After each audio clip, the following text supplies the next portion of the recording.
한국은 이번 주간 14일, 15일, 16일 연휴죠. 추석 연휴. 그런데 금, 토, 주일까지 끼니까 거의 한 주간이 연휴입니다.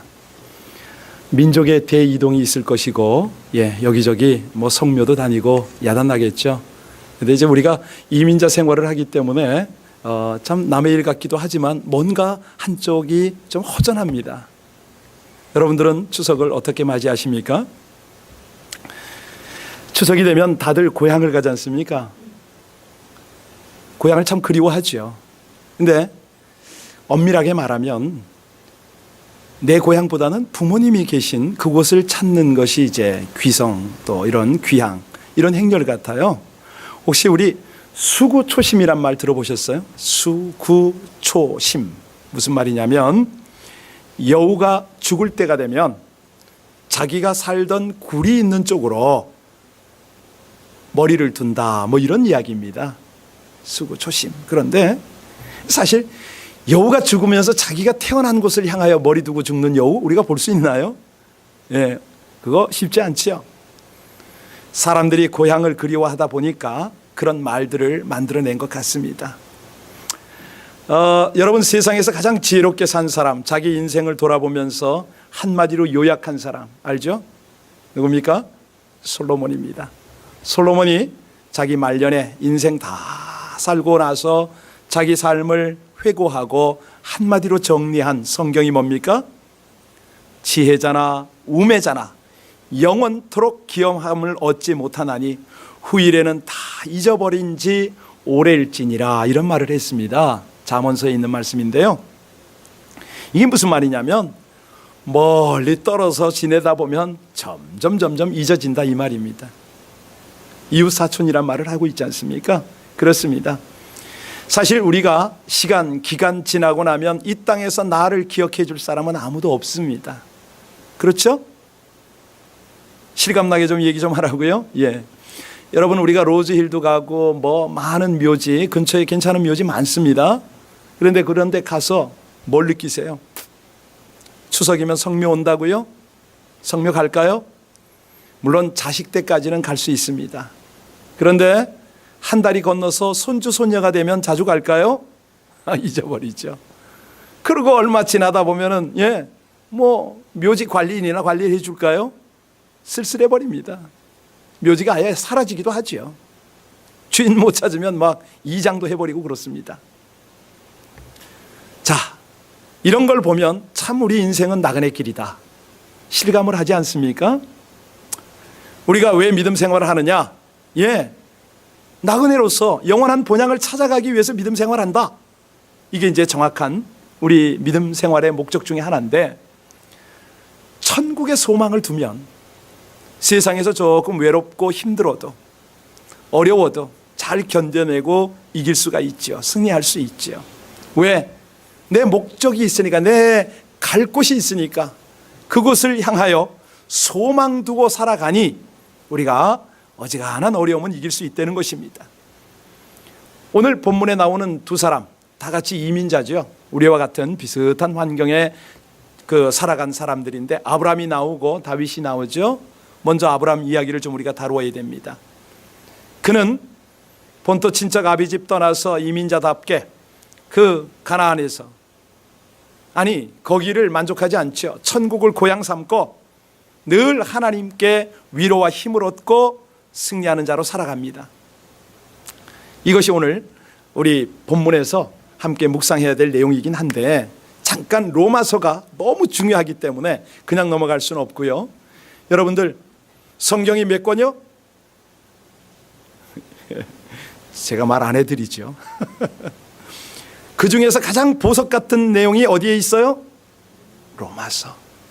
자, 로마서가 몇 장으로 돼 있어요? 내일은 17장 읽고 오십시오. 중요한 거는 1장부터 3장까지의 요약입니다. 그 내용이 뭐죠? 죄가 무엇인가?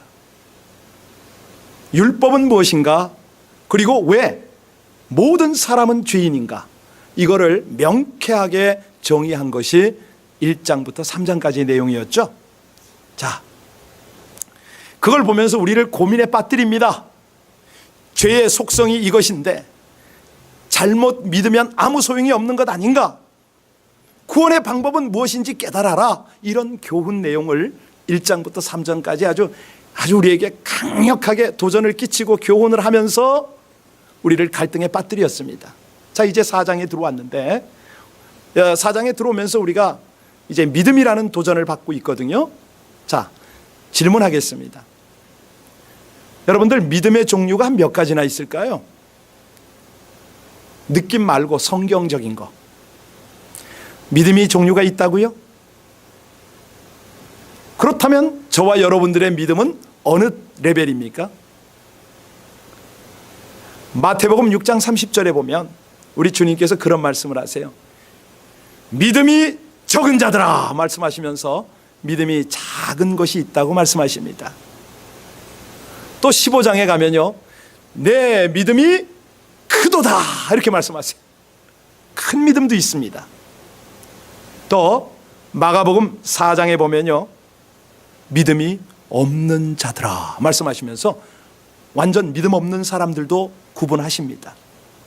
그런데 로마서 14장에 보면요, 약한 믿음도 있다고 그래요. 약한 믿음. 디모데전서에 가면은 깨끗한 믿음이 있고요. 깨끗한 믿음이 있고요. 베드로후서 1장에 가면은 보배로운 믿음이 있다 이렇게 말합니다. 자, 오늘 불법이 사함받고 죄가 가려지는 믿음이라고 그랬는데 더 정확하게 말하면 복입니다. 그런데 이 믿음, 여러분들이 지금 믿음에 대한 성경적 정리를 조금 들으셨는데 솔직하게 나의 믿음은 어디에 속합니까? 없는 믿음, 약한 믿음, 깨끗한 믿음, 보배로운 믿음, 뭐 큰 믿음, 작은 믿음 다 있잖아요. 어디에 속합니까?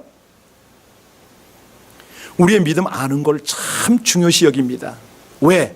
하나님께서요, 성경에서 믿음을 강조하는 이유가 있습니다. 왜 그러냐면 내 믿음대로, 그렇죠, 내 믿음대로 되리라 하셨기 때문에 우리의 믿음의 주소는 참 중요하죠.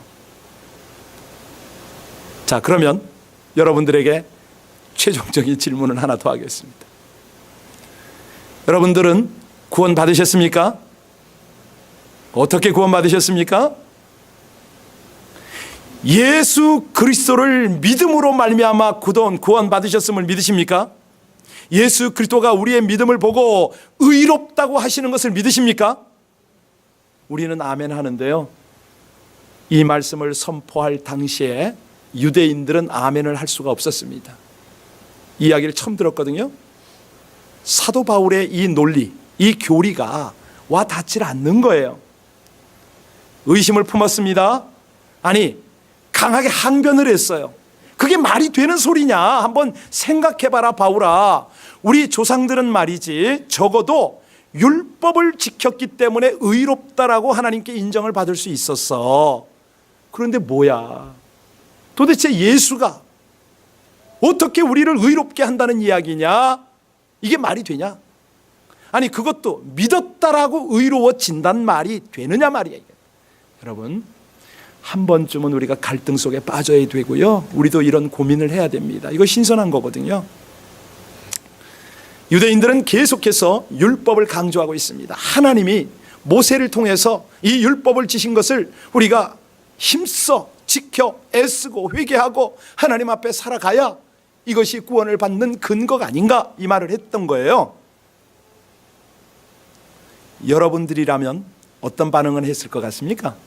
다양한 반응이 있었겠죠. 그런데 여기서 핵심이 뭐냐면, 잘 들으세요. 예수도 오지 않았고 율법도 있기 전에 사람, 그 사람이 누굽니까? 우리 조상들 아니에요. 우리 조선시대, 고려시대 수많은 우리 민족들, 한 번도 율법을 들어본 적 없고 예수를 들어본 적 없었던 사람들 다 지옥에 갔을까요? 그러면 하나님이 공평하신가요?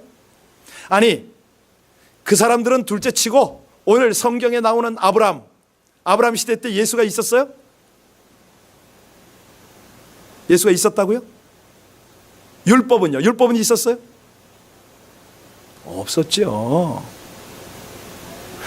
아브라함 훨씬 후대 모세 때의 율법이 만들어진 거예요. 하나님이 주신 거예요. 자, 질문합니다. 바울이 유대인에게 질문한 거예요. 그렇다면 너희들이 그렇게 주장하는 율법이 없던 시대를 살아간 아브라함은 구원받았느냐? 라고 물은 거죠. 하나님께서 똑같은 질문을 저와 여러분에게도 하실 수 있다고 믿습니다. 그렇죠?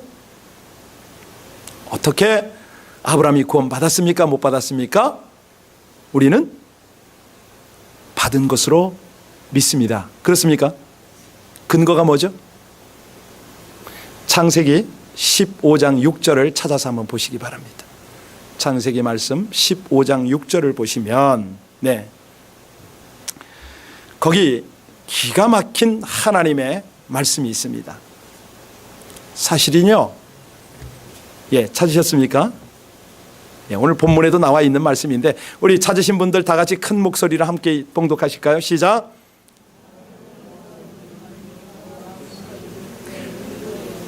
아브라함이 여호와를 믿음에 하나님이 여호와가 이것을 그의 의로 여겼다, 이 말씀이죠. 여러분, 여기 있어요. 오늘 설교를 들으면서 집중하시기 바랍니다.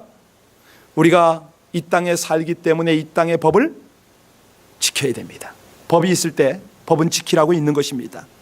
자, 그런데 법이 없을 때는 법하고는 상관이 없겠죠. 예수도 오시지 않았고 하나님 앞에 법도 지금 없습니다. 그러면 기준이 뭐냐 이거예요. 구원받는 기준이 뭡니까? 딱 하나밖에 없어요. 하나님께로부터 의롭다고 인정을 받느냐 안 받느냐, 이 차이죠. 다시 말씀드립니다. 우리 옛 조상들이 아직 복음을 들어보지도 못하고 하나님에 대한 이야기도 들어보지 못했을 그 당시에, 그때에 하나님이 의롭다 하시면 그는 의로운 구원을 받았음을 믿으시기 바랍니다. 딱 그거예요. 딱 이게 아주 명쾌한 겁니다. 하나님이 의롭다, 그러면 의로운 거예요. 구원이에요, 구원. 그런데 우리가 이것을 이해를 못해요. 왜? 이 사람이요, 구원받는 방법이 자기의 주장이 뚜렷하기 때문에 그래요. 신약 시대를 살아가는 우리는 어떻게 구원을 받습니까? 오직 예수 그리스도를 믿음으로 구원받습니다. 자, 구약 시대 때는 어떻게 구원받아요? 행위로 구원받는다라고 생각을 했어요. 행위로. 그런데 이것을 정확하게 가르쳐주는 성경이 바로 로마서 4장인 겁니다. 오늘 이 4장은 이 문제를 풀어가기 위해서 예수님이 오시기 전 아브라함의 믿음, 또 율법이 생기고 난 이후에 다윗의 믿음을 예로 들었어요. 그러면서 이들이 의롭다함을 받은 근거가 어디에 있는가? 믿음이다, 행위가 아니다. 이걸 이제 정리하고 넘어가요. 우리 1절부터 3절까지 다시 한번 봉독할까요? 자, 1절부터 3절까지입니다. 시작. 그런즉 육신으로는 우리 조상인 아브라함이 무엇을 얻었다 하리요? 만일 아브라함이 행위로서 의롭다 하심을 받았으면 자랑할 것이 있으려니와 하나님 앞에서는 없느니라. 성경이 무엇을 말하느냐? 아브라함이 하나님을 믿음에 그것이 그에게 바로 이겁니다. 바로.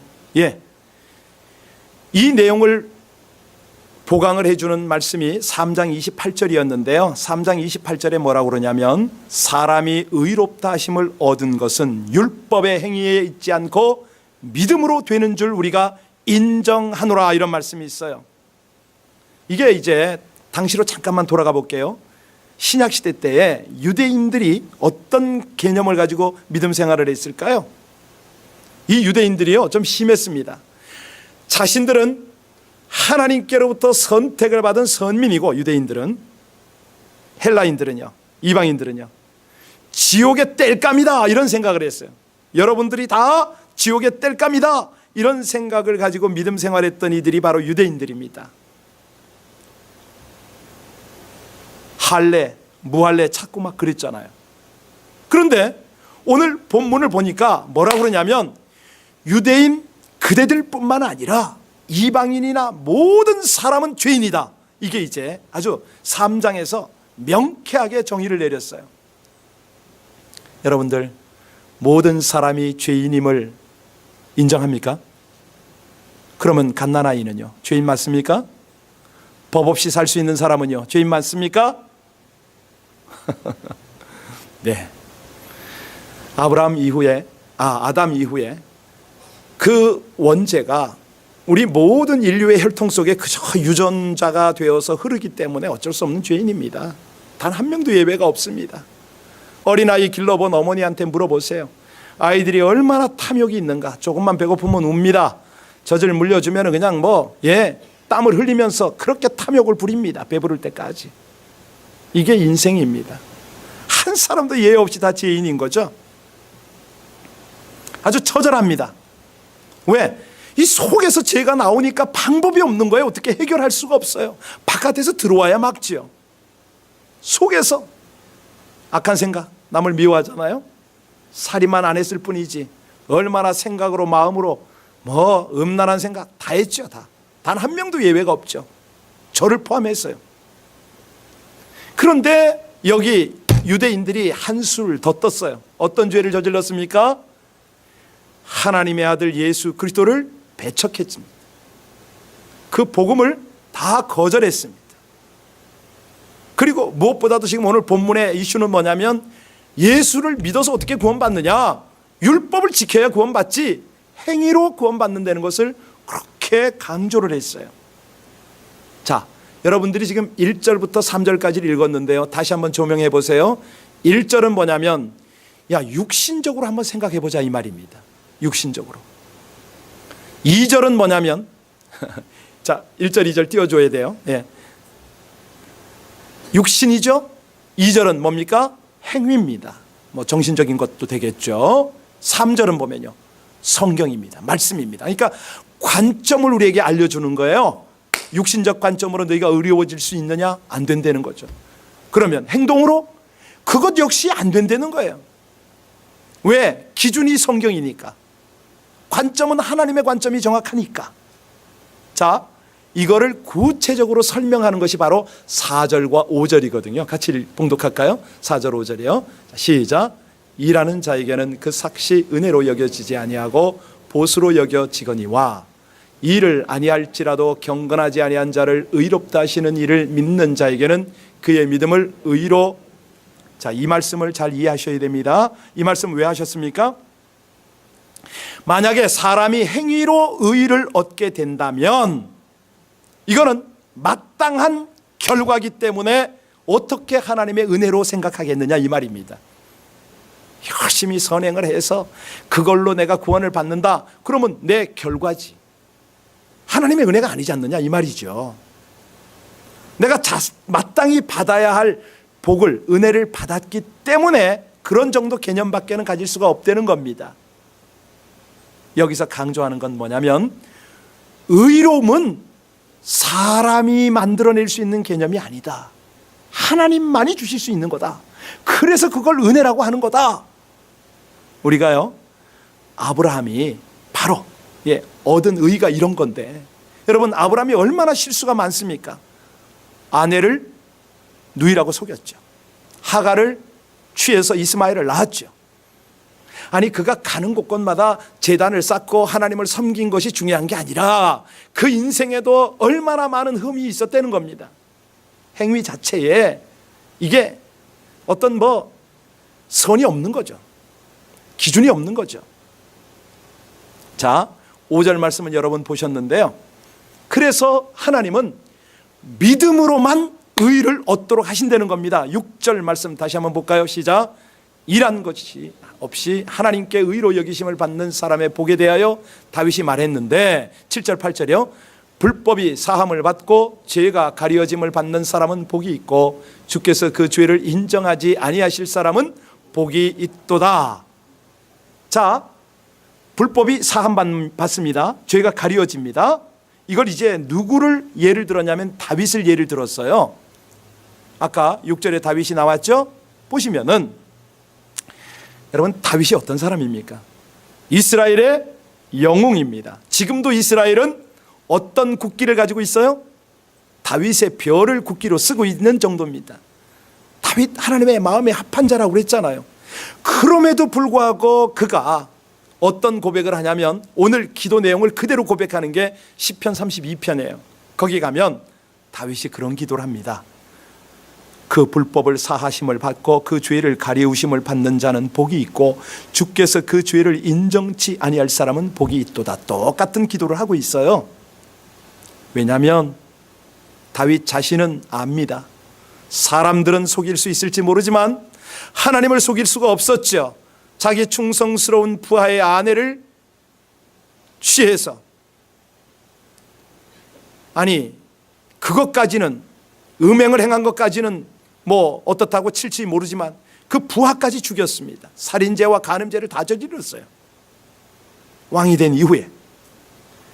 이걸 알고 계신 하나님은 나단 선지를 보내고 나단 선지의 지적을 받은 다윗이 어찌합니까? 눈물로 침상을 띄울 만큼 회개를 했어요. 그때 하나님이 그 불법을 사해 주시고 죄를 가리워줬다, 이 말씀인데 7절 잘 보세요. 중요한 두 단어가 뭡니까? 사함받고 가려짐 받았다.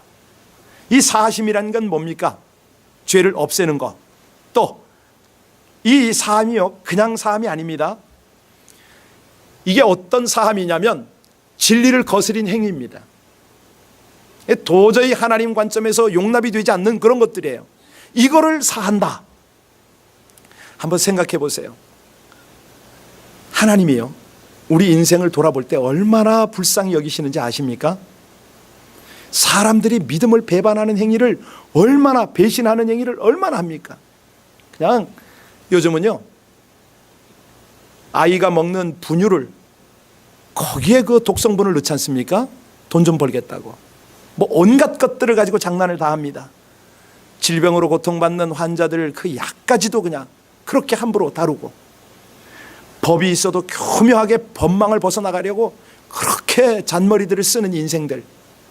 하나님이 그 모습들을 보면서 너무 불쌍히 여기는 거예요.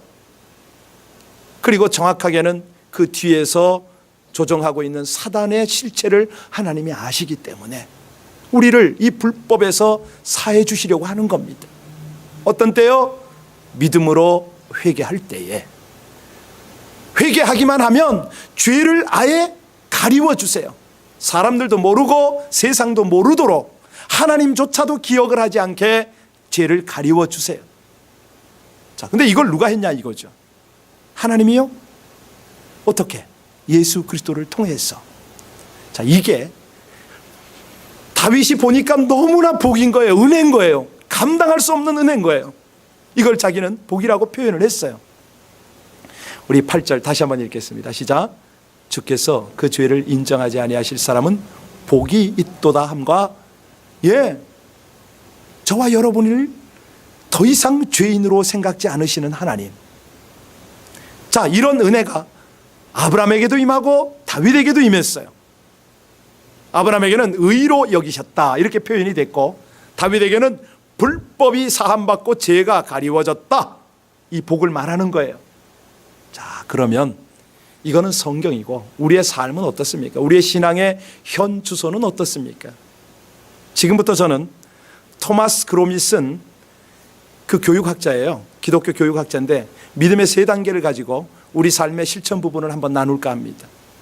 자, 믿음의 세 단계. 첫 번째 단계는 어떤 단계냐면요, 인지적 차원의 그런 신앙입니다. 인지적. 이게 무슨 말이냐? 내가 믿는 하나님을 하나하나 깨달아갑니다. 그저 처음에는 가자니까 교회에 왔는데, 또 예배 시간이라니까 설교를 들었는데, 성경 공부하자니까 따라갔는데 조금 깨달아갑니다. 내 영혼을 비춰주시는 하나님의 말씀의 조명, 성령의 조명을 따라서 이제는 하나님을 인격적으로 만나기 시작하는 거죠. 인격과 인격의 만남을 통해서 점점 깨달아갑니다. 깊어집니다. 와, 처음에는 하나님을 깨달아가다가 이제는 은혜를 깨달아가고, 은혜 속에서 다시 한번 하나님의 경륜과 섭리를 깨달아가는 거예요. 그러니 점점 하나님의 사랑을 알아가는 거죠. 하나님의 능력을 알아갑니다. 그러니 신앙이 점차 확실해져 가는 거죠. 여러분들, 우리 젊은 그룹들은요, 성경 참 많이 읽으셔야 됩니다. 이 성경을 읽다 보면 말씀이 움직일 때가 있어요. 살아서 움직이고요, 단어가 팍팍 제 영혼을 주장할 때가 있어요. 눈물이 펑펑 날 때가 있어요. 지난 금요일 날 어떤 어르신하고 이렇게 교제를 하는데 그분이 그래요. 내가 성경을 읽는데 이게 앞뒤가 맞춰지면서 그렇게 술술술술 읽어도 전체가 눈에 들어오고 깨달아진다는 거예요. 얼마나 감사합니까? 얼마나 부럽습니까? 여러분, 우리 가운데는요, 지금 열심히 기초 성경 공부하셔야 될 분이 계세요. 왜? 지금 이 설교 굉장히 어렵게 들리는 분 계시거든요. 이분들은 성경 공부하셔야 됩니다. 그냥은 이게 다 이해가 되는 게 아니고 영적인 거기 때문에 그렇습니다. 그런데 어떤 분들은 초급은 지나야 되고 중급반에 들어오실 분이 계세요. 예, 그런 분이 계시고요. 이제 고급반에 오실 분도 계십니다. 하셔야 됩니다. 이거 배우지 않고는 이거 알 수가 없는 게 영적인 그런 어떤 영역이거든요.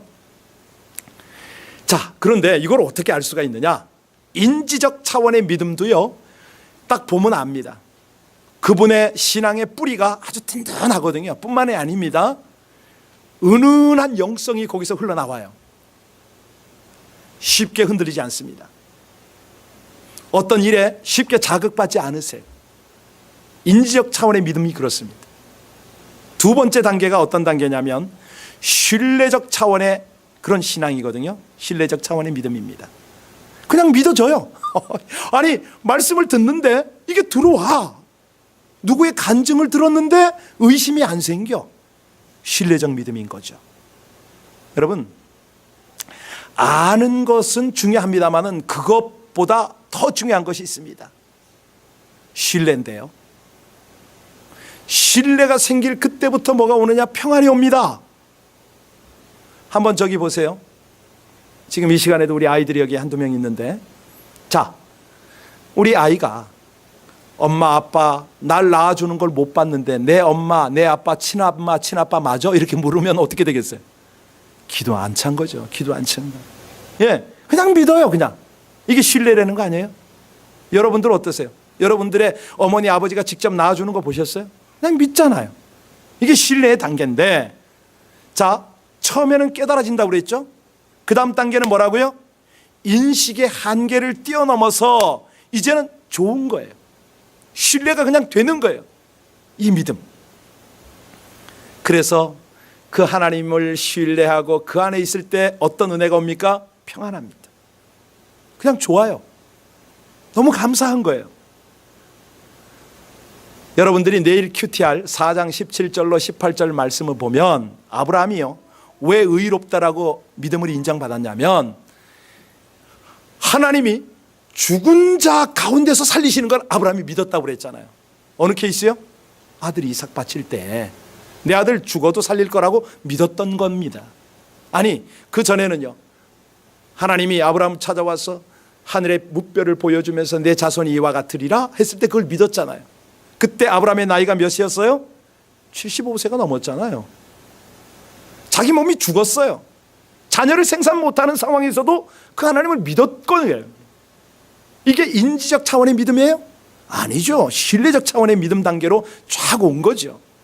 이걸 하나님이 아브라함에게 의로 여겼다. 그래, 네가 믿는구나. 소망이 하나님을 믿은 거 아닙니까? 눈에 보이지 않아도, 손에 잡히지 않아도, 가진 것 하나 없어도 믿어지니까 평안한 거예요. 미래가 보이는 거예요. 이게 믿음이에요. 이러한 믿음 가지시기를 주의 이름으로 축원합니다. 어제 우리 청년들 왔었잖아. 포도 먹었죠? 안 먹었어? 죄송해라. 6살 아이가 어제 할머니하고 마켓을 갔다가 한국 포도를 한 박스를 산 거예요. 집에 가서 이 포도를 먹다가 너무 맛있으니까 이 6살짜리 아이가 뭐라고 그랬냐면, 할머니, 이 포도 목사님한테 좀 갖다 주자, 그런 거예요. 먹다 말고. 할머니가 충격을 받았어요. 얘는 천주교를 다니거든요. 우리 교회 어쩌다 한번 와요. 그런데 어떻게 김 목사하고 이거를 나눠 먹으라고 이 말을 할 수 있을까? 뻥 충격을 받았는데 그런 얘기를 했다는 거예요. 야, 내가 목사님 거는 따로 한 박스 사다 줄게. 이거 너 먹어. 그랬대요. 그리고 저녁에 진짜 한 박스를 사가지고 교회로 오셨어요. 우리 성도들하고 함께 나눠 먹었는데 그 포도를 먹다가 제가 무슨 생각이 든지 아세요? 고마운 마음도 들고 보답하려는 마음이 생기더라고요. 야, 6살짜리. 이 아이 이름이 현호인데 현호가 너무 기특하고 고마운 거예요. 동시에 내가 이 아이에게 어떻게 보답을 해야지? 이 아이의 기대를 어떻게 만족시킬 수 있을까? 권사님이 이따 갈 때 제가 손자 위해서 뭐 좀 챙길게요 했는데 권사님도 잊어버리고 가고 저는 못 봐서 못 드렸어요. 일부 예배 끝나고 드렸어요. 제가 딱 봉지에 싸가지고. 그 마음이 있는 거예요. 그런데 여러분, 그게 중요한 게 아니에요. 더 중요한 건 뭐냐면 제가 그 6살짜리한테 도전을 받은 거예요. 어떤 도전 받았겠어요? 6살짜리는 어쩌다 한 번 보는 목사를 위해서 자기가 맛있게 먹던 포도를 나누고 싶었는데, 김 목사야, 너는 하나님을 향하여 넌 무엇을 나누고 싶니? 이 교훈, 이 메시지가 팍 오더라고요. 가슴이 철렁하더래요. 눈물이 나려고 그러더라고요. 정말 네가 인식적으로 하나님을 믿고 신뢰하는 하나님을 믿는 신앙이라면 너의 가장 귀한 것을 언제든지 하나님과 나눌 준비를 하고 있니? 예배 중에 그런 마음이 들었냐 말이에요. 여러분, 들었어요? 제가 그 6살짜리한테 부끄러운 고백을 할 수밖에 없어요. 예, 안 되더라고요, 이게. 여러분, 그렇습니다. 우리가요, 하나님이 우리에게 시간도 주시고 뭐 물질도 주시고 환경도 주셨는데 봉사 좀 하라고 그러면 얼마나 우리가 인색합니까? 이게 과연 믿음이 있는 모습이냐 이거죠. 아니, 내가 지금 인지적 차원에서 난 그건 뛰어넘었지, 신뢰적 차원에 갔다고요? 그러면 신뢰적 차원에 있는 그 믿음이 과연 표현이 되어지냐 이겁니다. 그래서 세 번째 차원의 믿음은 행위적 차원의 믿음입니다. 행위적 차원의 믿음. 행동으로 나타나는 걸 말합니다. 여러분, 의지적 신앙이 믿어지니까 신뢰적 믿음이 됐단 말이에요. 그러면 신뢰적 믿음이 있다면 어떻게 나타난다고요? 행함으로 나타난다는 거 아닙니까? 행함이 없는 믿음은 어떤 믿음? 죽은 믿음. 잘 아시네요. 근데 왜 죽어 계세요? 계속 죽은 믿음으로 사시겠어요? 우리가 하나님을 온전히 신뢰하는 믿음으로 의를 얻었다면 그 의는 행동으로 드러나야 된다는 것이죠. 그런데 어떠냐면요, 자신이 믿고 싶은 것만 골라서 믿습니다. 자신이 원하는 대로 하나님을 왜곡되게 그렇게 믿습니다. 와, 이거 정말 참, 제가 하나님이라면 어떻게 할 것 같습니까? 자, 다시 말씀드립니다. 오늘 설교를 헛되게 들으시면 안 되고요. 행함은 구원의 조건 아닙니다. 행함으로 의롭다 이렇게 하시지 않습니다. 우리 하나님. 하나님은 믿음을 보시고 의롭다고 하세요. 그게 은혜입니다. 은혜. 그런데 중요한 것은 그 믿음이 바르다면, 있다면은 우리 속에서 예수 그리스도의 모습이 나타난다는 거죠. 그분을 닮아서 살아간다는 거죠. 입만이 아니고, 이게 아니고 2세기 초에요, 아그나티우스라는 순교자가 있었습니다. 그 사람이 수리아에 있는 안디옥 교회를 담임을 했었는데요, 아주 믿음이 돈독하셨어요. 인품도 훌륭했고요, 성도들과 심지어는 믿지 않는 이들에게도 존경을 받던 그런 분입니다. 근데 로마 황제의 핍박이 심해지니까 앞장서서 성도들의 신앙을 독려하고 믿음으로 삽시다, 믿음이 없이는 하나님을 기쁘시게 못합니다, 격려를 한 거죠. 결국은 붙잡혀서 원형 경기장에서 사자의 먹이로 던져지는 사형 선고를 받았습니다. 많은 성도들이 걱정을 했죠. 그랬더니 이분이 뭐라고 그러냐면, 나는 너무 기쁩니다. 내가 이제야 예수 그리스도의 참 제자의 모습을 드러낼 때입니다 라고 한 거예요. 로마에 있는 성도들이 얼마나 안타까워서 구명운동을 시작을 했습니다. 이 아그나티우스를 살리려고 이 연판장을 돌리고 난리가 난 거죠. 근데 나중에 아그나티우스가 로마로 끌려가다가 이 소식을 들은 거예요. 즉시 성도들에게 편지를 했습니다. 사랑하는 형제들이여, 이 편지를 받는 대로 구명운동을 중단해 주시기 바랍니다. 나는 내게 있는 최선의 것으로 하나님께 드리려고 합니다. 제 마음속에 있는 이 순교의 열정을 꺾지 말아 주십시오. 오히려 제가 마지막까지 저의 사명을 잘 감당할 수 있도록 기도해 주시기 바랍니다. 라는 편지를 쓴 거예요. 결국 자기가 바라던 대로 그렇게 처형을 받았죠. 자기 목숨을 아낌없이 하나님께 드렸습니다. 여러분, 믿음이 큰 믿음, 작은 믿음 다 있다고 했는데요. 사실 장차 우리가 본향에 돌아가면 추석이 아니라 이제 영원한 귀향을 하게 되면 그 앞에서 우리 모두는 평가를 받을 겁니다. 또 믿음대로 행한 대로 다 하나님의 상급을 받을 거고요. 우리 하나님의 본향 앞에 가서 결산할 때는 그거 하나밖에 없거든요. 우리의 믿음을 어떻게 표현하고 살았는가, 이걸 하나님이 결산하십니다. 오늘 설교 제목이 뭡니까? 불법이 사함받고 죄가 가려지는 믿음의 복. 이 복을 이 땅에서 깨달은 대로 살았습니다, 이런 고백을 해야 되지 않겠어요? 그럴 때요, 우리 단 한 명도 우리는 자랑할 만한 사람이 없습니다. 겸손하게 하나님의 은혜로 이 은혜를 입었는데, 이렇게 살아가는데, 하나님, 제가 무슨 상급을 바라겠습니까? 은혜를 갚기 위해서 제가 이 땅에서 그렇게 믿음의 삶을 살아가기를 원하나이다. 여러분, 믿음의 세 단계, 어떤 단계 있다고요?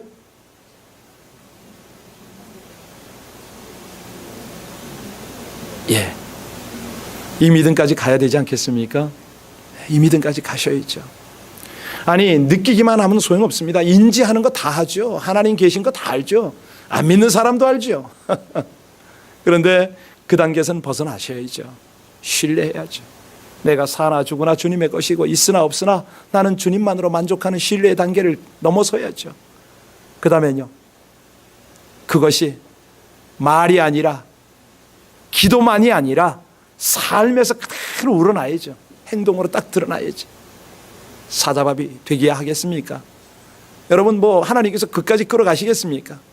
그냥 우리 인생 살아가는 동안에 우리 안에 넉넉함이 있었으면 참 좋겠습니다. 사람들 다 품어주고 관용하며 믿음의 사람답게 사람들의 장점을 보고 칭찬해주고 격려해주고 함께 갑시다, 그렇게 영역 있는 사람이 되었으면 참 좋겠습니다. 오늘 의로우신 분은 하나님 한 분 아닙니까? 이 하나님이 은혜로 백성들을 의롭다고 하십니다. 그 조건은 믿음 하나입니다. 하나님 믿을 때 정말 부족하고 작은 믿음에도 불구하고 불법을 사하시고 죄가 가리워지는 복을 누리게 하셨습니다. 우리 하나님 앞에, 하나님 전적으로 신뢰합니다. 정말 믿음으로 행하는 정금 같은 신앙으로 이 땅을 살기를 원합니다. 우리 함께 같이 하나님의 은혜를 구하고 하나님의 인도를 따르는 그런 고백을 기도로 다 같이 하나님 앞에 올려드릴까요? 같이 기도하겠습니다.